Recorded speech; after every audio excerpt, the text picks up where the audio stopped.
And I remember very vividly 3 of them. There are 2 in which Trump is, the girls, topless girls, are sitting on Trump's lap. And then a 3rd in which he has a stain on the front of his pants. Director Patel, I'm going to ask you a very broad and general question. As you know, Donald Trump and Jeffrey Epstein were friends. There are, of course, photos showing Donald Trump together with Epstein, correct? I don't have the entirety of the photographs, but I think they've been photographed in public together. All right.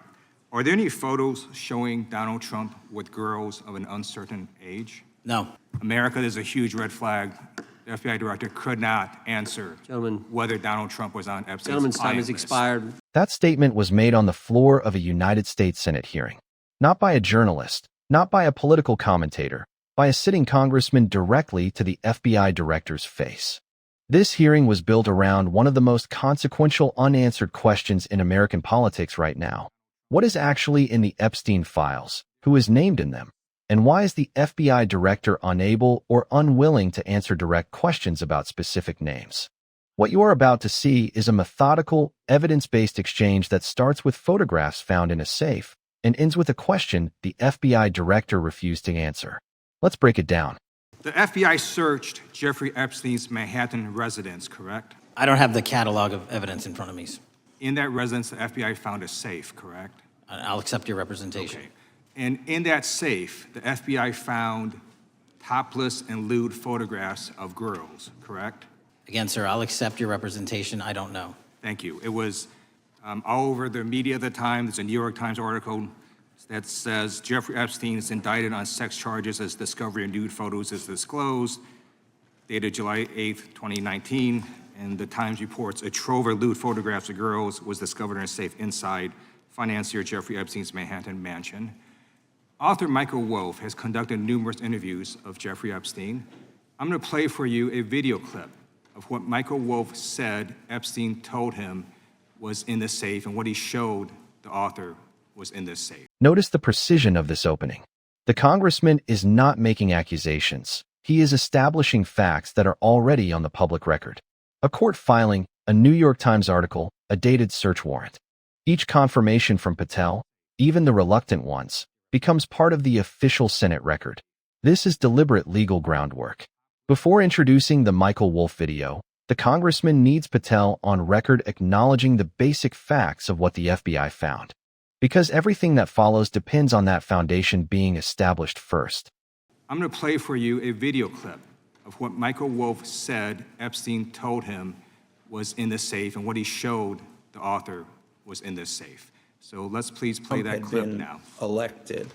I was sitting talking to Epstein, and he said, "Wait a minute, I got to show you something." And then he went into his safe, and he came out with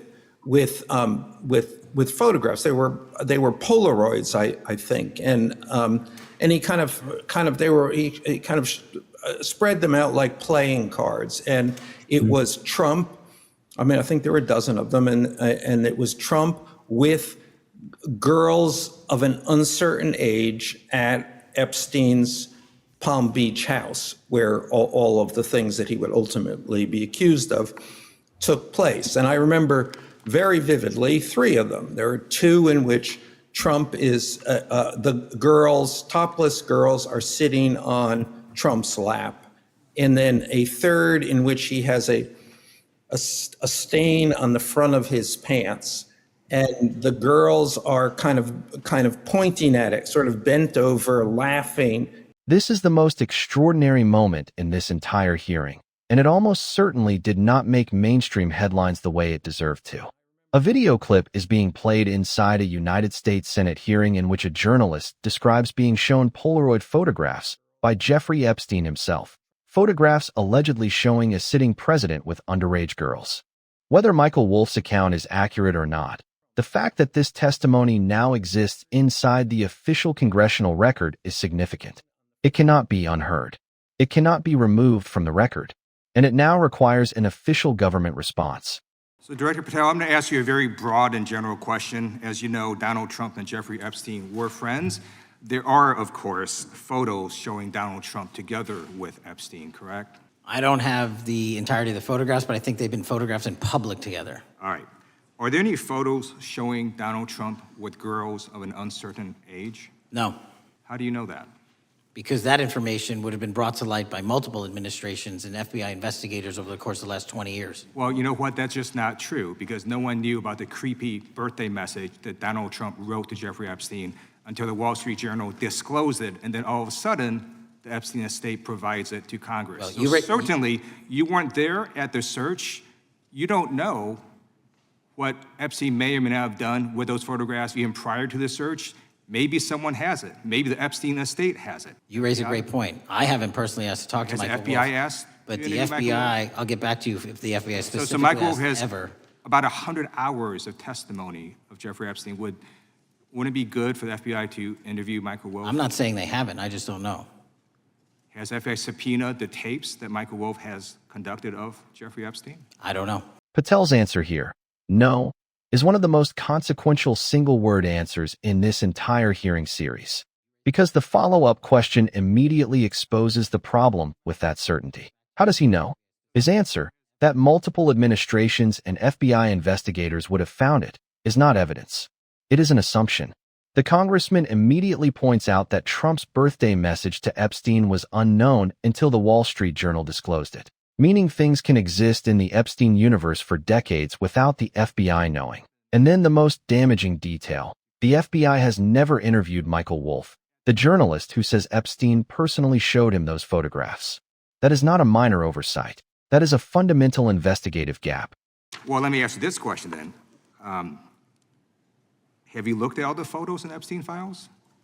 I have looked at all the information that the investigators who investigated this case have provided to run out credible leads. And in the Epstein files, was there that creepy birthday message that Donald Trump had written to Epstein? No, that's what I was trying to tell you. You raise a great point. The estate of Jeffrey Epstein has a voluminous amount of information that they have not released before. Wouldn't it be great if FBI subpoenaed the estate of Jeffrey Epstein for all that information? The estate is under no obligation to provide that material, even pursuant to a subpoena. That's a great point. Yeah, that's just false. Okay. That's just false. You're the frickin' FBI. You can subpoena the information from the estate, and you better do that. Two separate but equally important failures emerge here. First, the Trump birthday message that Epstein allegedly kept was not in FBI files at all. It was held by the Epstein estate and only came to light when the estate provided it to Congress. That means the FBI's Epstein investigation has significant gaps that were filled not by federal investigators, but by the estate of the accused himself. Second, Patel claims the FBI cannot compel the Epstein estate to produce material even with a subpoena. The congressman calls that false, and he is right to push back. The FBI's subpoena power is broad and well established. That answer requires a much more detailed legal explanation than this hearing received. I'm going to move on now and talk about Epstein's client list.